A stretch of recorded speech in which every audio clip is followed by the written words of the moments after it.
Welcome back to the Lumbertron podcast. I'm your host, Tyler Woods. Well, today, I'm going back to where it all began 2 glorious years ago, literally standing on the exact same mezzanine as I did for my very first podcast, with a brand new Ward on deck. The wondrous Carrie Ward. Who is Carrie Ward? Well, it depends on what day it is. But this iteration is a wandering, expressive soul who just happens to be the mother of 2 teenagers and the behind-the-scenes mastermind of the local's CrossFit gym. What's it like running a gym during a pandemic? Why can't we all just get along? All that and more, coming right up.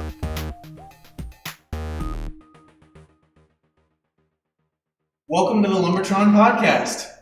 I am in Local's gym with Carrie Ward. Hi. What's up, Carrie? What's going on? You ever been on a podcast before? I have been on one. Oh, fantastic. Yes. I bet I had more listeners than this one. I don't know. I have no idea. Wonderful. I was the random third person. So The third wheel in a podcast. I guess fourth wheel, there were 4 people, 1 interviewer and 3 interviewees. Wonderful. Well, as I like to start out with almost every episode, Carrie, who are you? What's all this? What is this? Who are you? Oh, who am I? Wow. That's a big question. It's a huge question. Well, I would say right now, in this moment, I am a soul having a human experience. Not to get super deep with it right off the bat, but just thinking about all of the things I've been throughout my lifetime. I'm very much into just like what is going on right now and experiencing it and learning from it and kind of moving with it, flowing with it. I'm way into being outside right now and learning about plants as medicine, which is really cool. At the beginning of this year, I joined kind of an outdoor plant class with my friend Mel.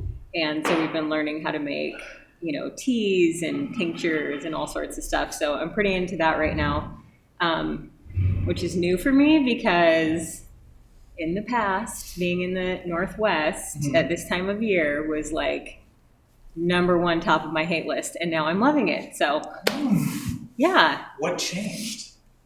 I think the realization of being in the moment and enjoying where I'm at, and that especially this year, I can't really just go and do whatever I want. I can't wait till it's spring. Oh, yes. Yeah. Or even summertime. Or even summer, yes. Yes. I can't wait for it to be not cold, not gray, not Pacific Northwest. Yeah, but I mean, I'm really starting to enjoy that more for what it is. So that's part of me right now. I'm about to be a mom to 2 teenagers at the end of this week. So that's a big part of who I am right now. It is happening. Wow. Yeah. That is intense. They'll be 13 on Sunday. And I'm having a minor freak out. Just Gage walked up to me the other day and I swear he grew overnight. So that was just yep, we're doing this thing. It's happening. There's no stopping it. Wow. So, yeah. What else? I like to create. I've always been very creative. I think in my younger years, it was more artistic, like painting, putting a paintbrush on paper. Now it's just making things with my hands. So that's cool. Getting special guest Papa Ward over here. Oh, what's up? So you guys need the bike. Sorry. That's right. Good job. It's okay. It's part of the podcast. All the interruptions and adventures and this podcast leaves.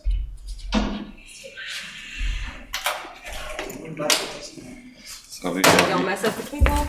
I suppose you wanted a hand or something. It's nice. I can move everything in this gym so well. That's what he says. That's part of the experience of the gym. Just having to schlep gear around. Schlep gear around, push things around, and you are host to this experience as well. You have indeed helped create this place where we are now. I have. I definitely would say that I'm much more like a behind the scenes creator. You work magic that but I am here. Yes. Yeah. Very much. Very cool. So as you're saying, you used to do a lot of like painting and stuff, and now what do you think? What are you a creator of? I mean, literally everything. Literally everything. I don't know. Yeah. I mean, sometimes I still paint. I like to make art with driftwood. Sometimes when I go to the beach, I'll just make art with rocks. You are. I'm a dabbler. I'm a dabbler for sure in everything. So, yeah.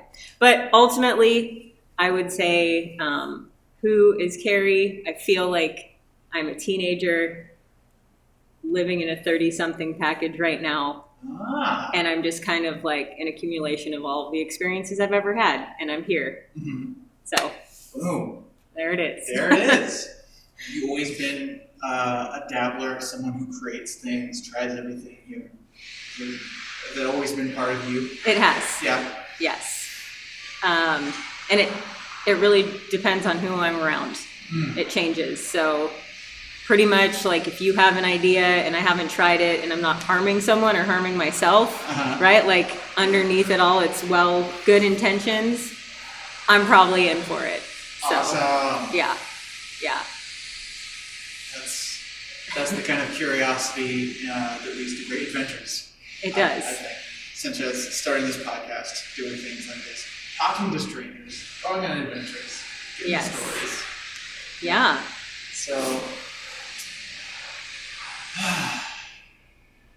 So you mentioned that now you spend a lot of time being present. You mentioned you are a soul-heavy human experience. Yes. Has spirituality and woo stuff always been part of your life, or is it something that has changed? So it has not always been a part of my life, but it has.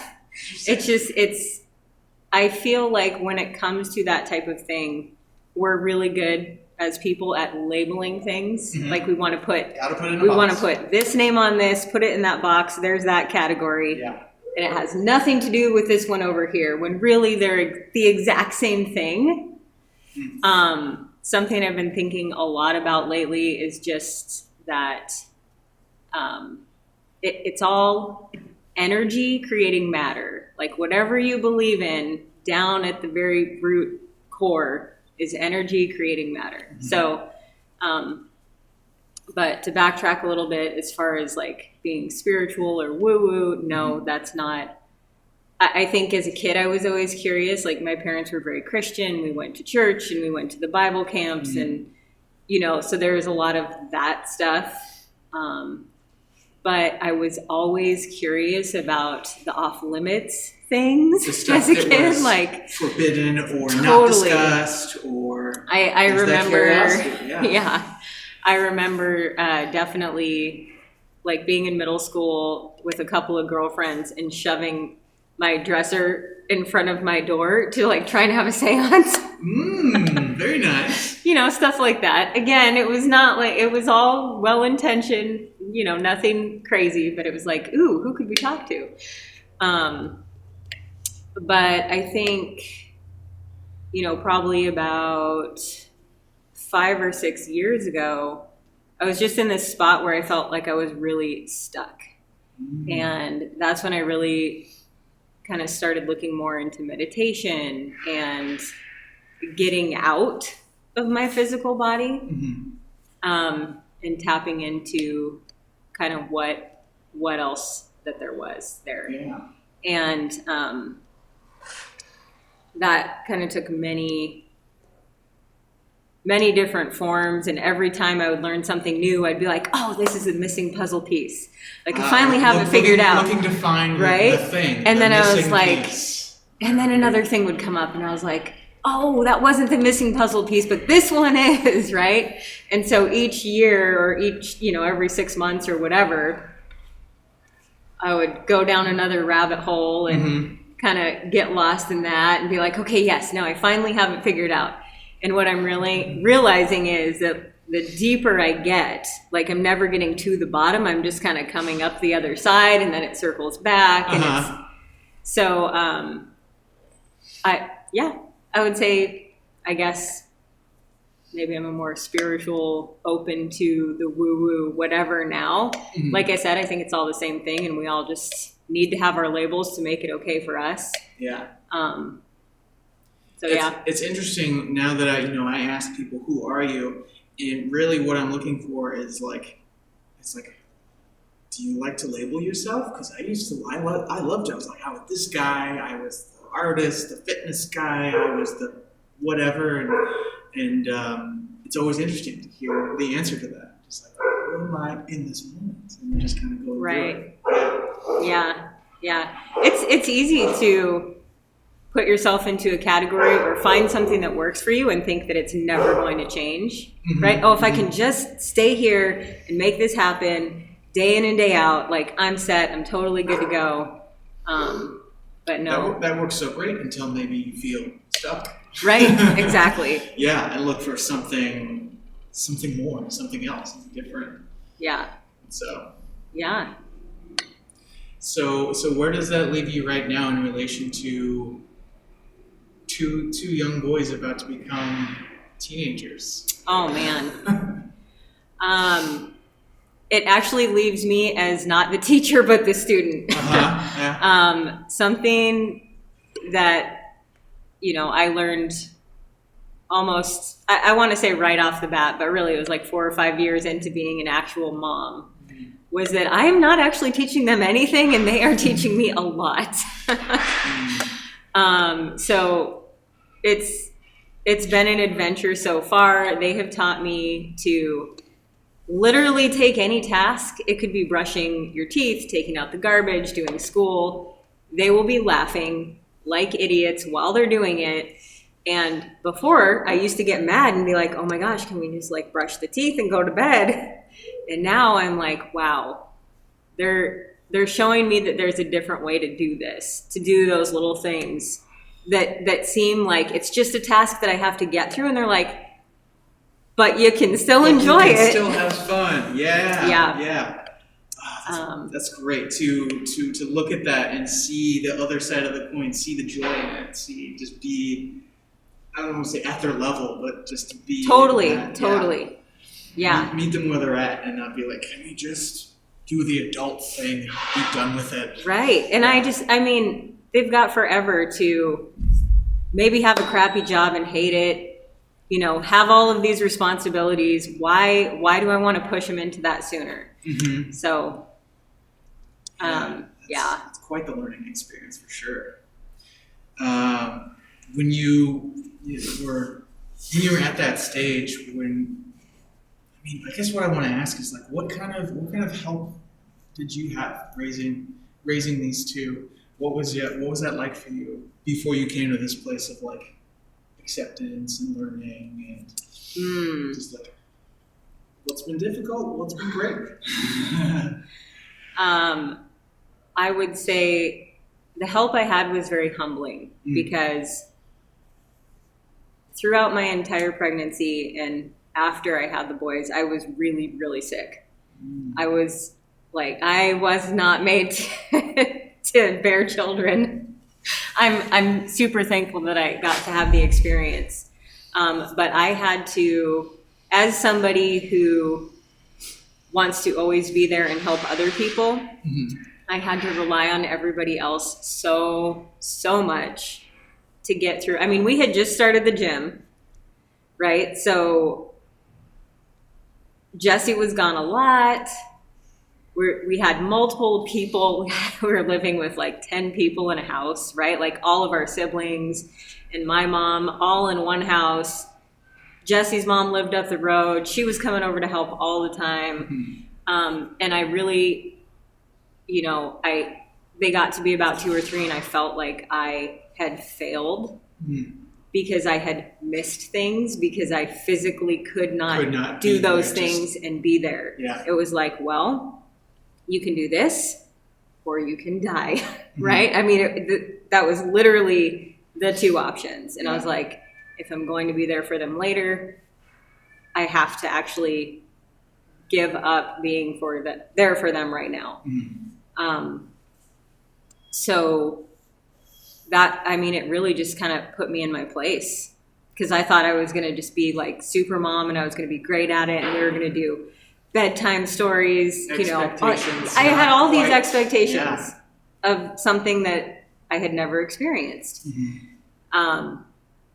And it wasn't just family. I mean, they came here into the gym, and you could ask some people that were here 10 years ago. I'd be passed out in the front office on the floor, and they would be crawling around, and it was such a group effort.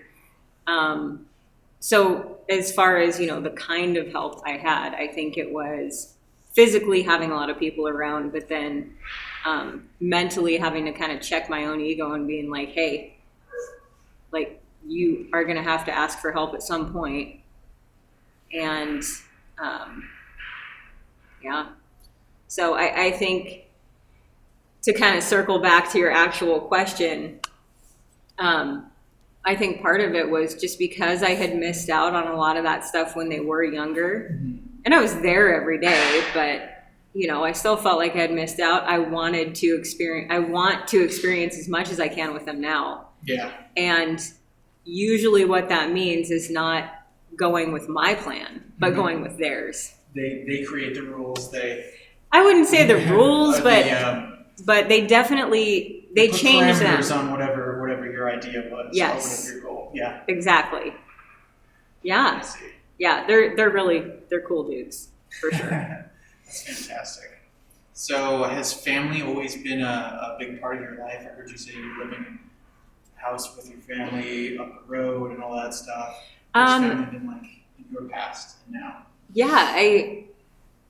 So when I was younger, like, you know, up until 12, me and my family lived in Arizona, and my dad's side of the family was down there, and we were all, my cousins and aunts and uncles and grandparents, we were always getting together like almost every weekend. So definitely always had family around. A little less so when we moved up here. My mom's family's up here, but they were not as close as my dad. So, you know, I saw my cousins here and there, but it definitely wasn't an every weekend thing. And yeah, so, but I'm still very close with my siblings and both of my parents. And I think I have a lot more chosen family now, which I'm really grateful for. So that's cool. So what brought you to Washington from Arizona? So basically just my mom's family being up here. My dad was switching jobs. I was only 12. So, you know, that's kind of, it was like, hey, we're moving to Washington. Mom's family's there. I have a better opportunity for a job there. We lived in this tiny little town. I mean, there really was not a lot of opportunity. So yeah, that landed us here. And I think I was excited about it at first, and then I promptly hated it. And every summer I would tell everyone at school, bye, I'm not going to be here next year. I'm moving back to Arizona. And every year I'd be back, you know, it's like, okay. So what was your dream then? Was your dream to go back to Arizona? My dream was to go back to Arizona. Yeah. That was my plan up until my senior year of high school. So it was like right before graduation, I was fully planning on graduating, going back to Arizona, and, you know, I think I was just going to go to a community college. Like, I really hadn't even got that far in my plans. As long as it wasn't in Washington. I was just like, I'm so done with this place. Yeah. And then I got diagnosed with type 1 diabetes, like the day after high school graduation. Okay. And that definitely flipped my life upside down. It was like, all right, now what? Like, I was just, I think I was a little bit traumatized by it. Maybe in the moment, I was just trying to be strong and, get through it. And I don't think I really even realized that until years later. But, and then, so there was that. Okay. So I was going to leave that summer, got diagnosed, decided to stay. My best friend, Andy, had a job at the gym that was at the end of my street, basically. Okay. And he was like, hey, they need somebody. I know you're not doing anything. Like, I work here. It'd be cool if you work here with me. We can pump weights together. Like, we were in high school weight training together. Right. So I was like, okay, cool. So it started out as just like, hanging out with kids in the child care area a couple hours in the morning, at night. Then it was like, oh, we need someone to be a receptionist. So I was like, okay, cool, I can totally do that. And then snowball, here we go. And then this guy applied for a job at the gym, and I was like, I remember calling up my friend Jill, who was the administrator, and I was like, Jill, who is that guy that I think he dropped off an application. Like, oh, his name's Jesse. He's just applying for a personal trainer job. And I was like, okay, well, I think I kind of like him. Like, I don't know. I got to get to know this guy. So, and I did end up going back to Arizona with my family just to visit. And my dad said, hey, I'm buying tickets. Should I make yours a one-way ticket? And then I was like, decision. No, I think you're going to have to make it a round trip ticket. All right. So needless to say, I never moved back to Arizona. You felt that you had enough roots. I felt like I, just wasn't quite ready now to go back to that. So that was the beginning of a whole new chapter. The cards were set. A handsome stranger named Jesse walked up and showed up into your life. Yes. So. Yeah. So who made the first move? Clearly. Oh, well. Yeah, clearly he's around. No. Well, it's actually kind of funny. I think we just started, like, everyone who worked at the gym would kind of hang out together, after work or pump weights on their lunch break or whatever. And I was totally into him, totally had a crush on him. I am the kind of person who I wear it all on my sleeve. Like, if you don't know, then you are blind. And I think he was blind. That's what I thought. I actually thought maybe he's gay. Maybe he's not. Like, he had this really nice orange sweater and these gray cords, and they were kind of tight. And I was like, maybe he's gay. Okay, cool. We could be friends, But I was still kind of heartbroken. Well, in conversation, he had told me that he had a girlfriend that was back at college, and I had chosen to ignore that completely. So, it was just kind of a waiting game. Those long-distance relationships never work. She was all the way in Salem, so, Goodness gracious. No, I had come back. I think I had come back from Arizona, and he had told me that they'd broken up and that maybe he wanted to, go do something. So technically, he asked me out first. Nice. Yeah. Didn't have a date at the gym. We did not have a date at the gym. No. That's amazing. Yeah. And so how long was it between meeting Jesse and beginning to think about building a gym, starting something? I feel like that happened really early on. So we used to, every Wednesday, we used to go over to my dad's house and have family dinner, because my younger siblings were still, school age. My parents are divorced. So Wednesday night was the night to go hang out with my dad. And somewhere in those Wednesday night dinners, we started talking about having our own gym. Maybe it was a year or so into the relationship. Nice. And it totally didn't look like this at all. It was Of course not. you know, we were thinking of names for it and everything, like, oh, we could call it Peak Fitness, and we could have like this upper area that looks down on the lower area, and the upper area could be like a track and all this like cardio training, and then in the middle it could be like lifting weights and machines and all this cool stuff. So that conversation, I think, happened for like a couple of years, really, before there was any kind of movement. But yeah, it was fun to talk about. It was like kind of the thing we talked about on Wednesday nights for a long time. The dream to kick around. The dream. Yeah.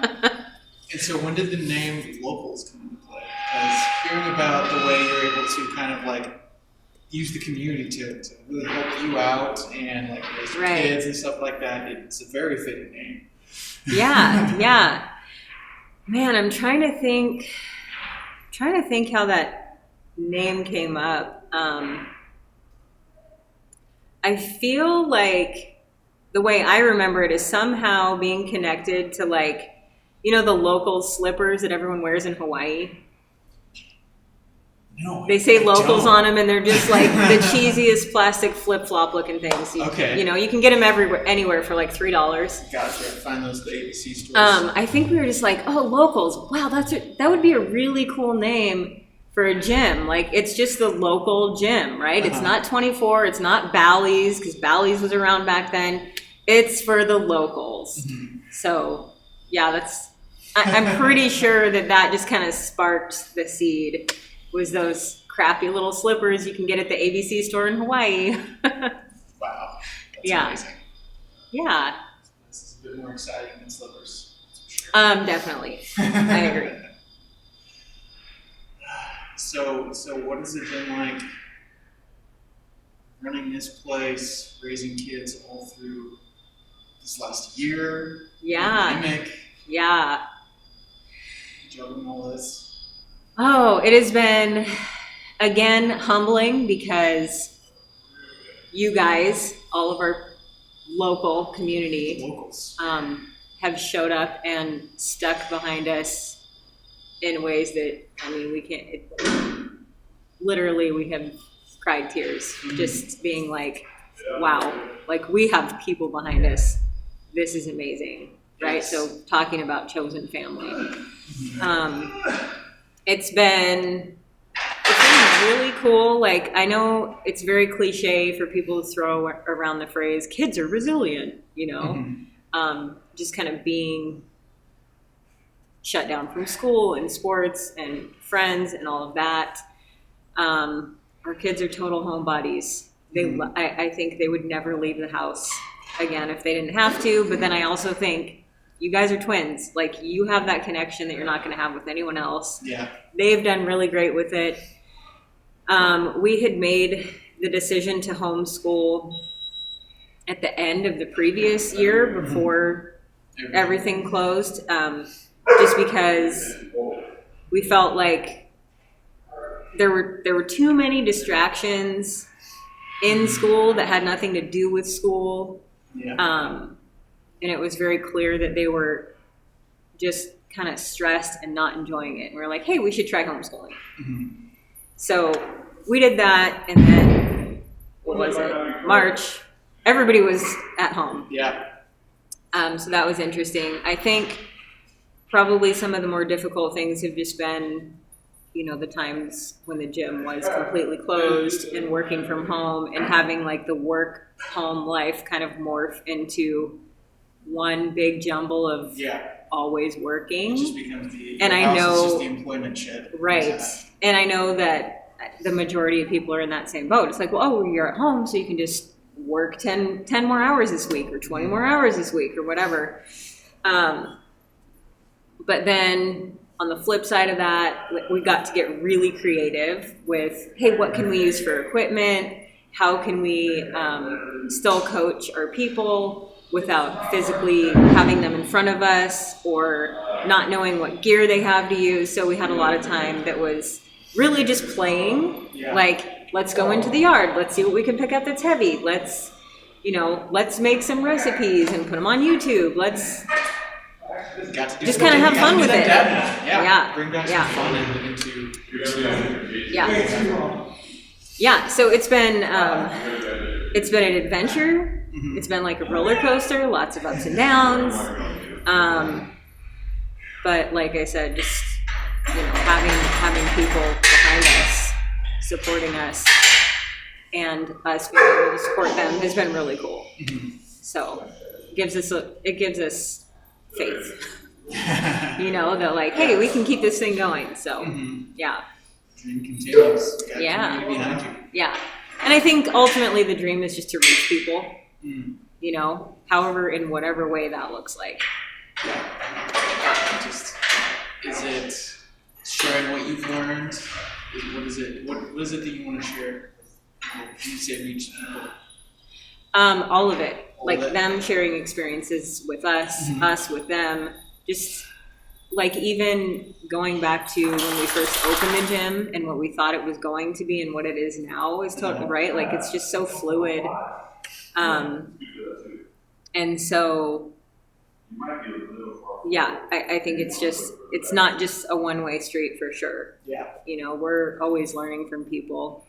And we hope that we can add to their lives too, whether it's making you healthier or just, being an outlet for all of the energy that just gets stuck, Mhm. right, throughout the day. Or maybe that's how you need to start your day, or that's how you want to end your day.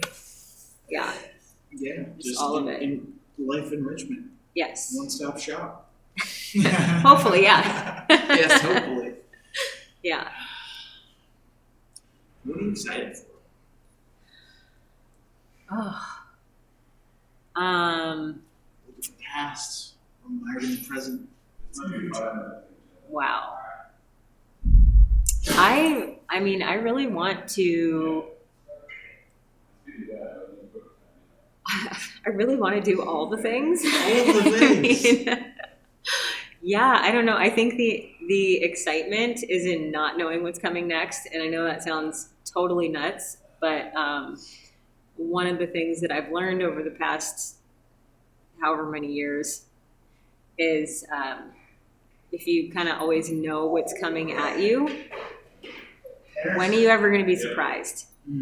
Right? The excitement is just, what is the next thing that's going to surprise me? Hopefully it's not another pandemic. Constantly Hopefully varied. it's like something a little bit more positive, but then there have been many positives Yeah. in that too. So I can't say that for me personally, there's like this end thing that I'm looking forward to or the next thing that I'm looking forward to. It's just that. It's just more that. I think it's just curiosity. yeah. It's and I will say that this past year has really kind of forced me out of that need to be the way I think other people need me to be a certain way. Mm-hmm. And I'm like, that's no fun. Stepped outside of that. And said, I'm going no, to get out of let's see what that. I'm Carrie's going to gonna go be. over here Yeah. and see what's over there. And now I'm just curious about everything all the time. So I guess maybe I'm excited for more time Excited to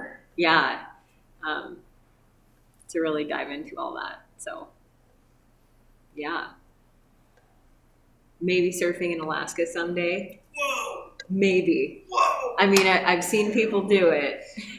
It's possible, therefore. It is. I You can need try about it. at least 9 millimeters of neoprene all over your body, which makes it really hard to move. But yeah. Well, first that, and then you'll be surfing on the moon. I mean, you're you already never- an astronaut at that point. Exactly. Yeah. Yeah. Thank you so much for talking to me. Yeah. Thanks for inviting me. And that was the fabulous Carrie Ward. Today's version. The legendary Ward clan and all the chosen family continue to be a boon in my life and in the lives of others, serving up fitness and empowerment in distanced and virtual fashion. And I, for one, am particularly grateful to be a part of the Locals crew. Well, that wraps up today's episode. As always, if you have any questions or comments, please send them to lumbertronic@gmail.com. And until next time, keep sharing your story.